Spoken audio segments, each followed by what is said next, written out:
Find the sum of the first 51 terms of an AP whose second and third term are 14 and 18 respectively. ಆಯ್ತಾ ಹುಡುಗರ? So 51 term, second and third term 14 and 18 ಅಲ್ವಾ? So ಉತ್ತರ given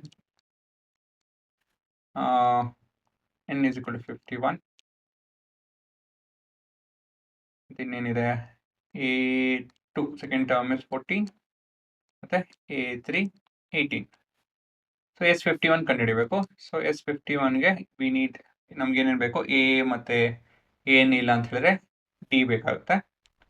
so ಅದನ್ನ calculate ಮಾಡೋಣ ತಗೊಳ್ಳಿ, ಸುಲಭ. Calculating A and D. So ಮೊದಲನೇದಾಗಿ D calculate ಮಾಡೋಣ. ಡಿ ಇಸ್ ಈಕ್ವಲ್ ಟು ಏನು ಹುಡುಗರ, A3 ಮೈನಸ್ A2 ಕಂಡ್ರು ಅಲ್ವಾ, ಆರಾಮ. ಸೊ ಇದು 4. ಅದಾದಮೇಲೆ ಎ ಕಂಡುಹಿಡಿಯೋಣ. ಏನು ಬರುತ್ತೆ, ಎ ಬಂದು A2 ಮೈನಸ್ ಡಿ.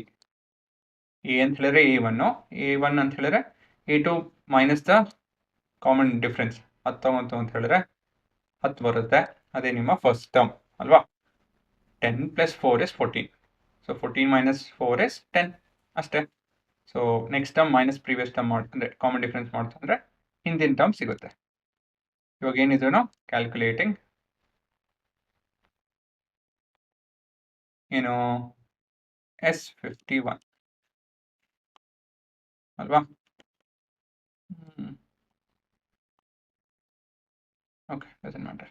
ಹಾಂ, ಸೊ ಎಸ್ ಎನ್ ಫಾರ್ಮುಲಾ ಬರೀರಿ. n/2 into 2a plus n-1 into D. Formulas ಬರೀಲೇಬೇಕು. ನಾನು ಪ್ರತಿ ಸತಿನೂ ಬರೀತಾ ಇದ್ದೀನಿ.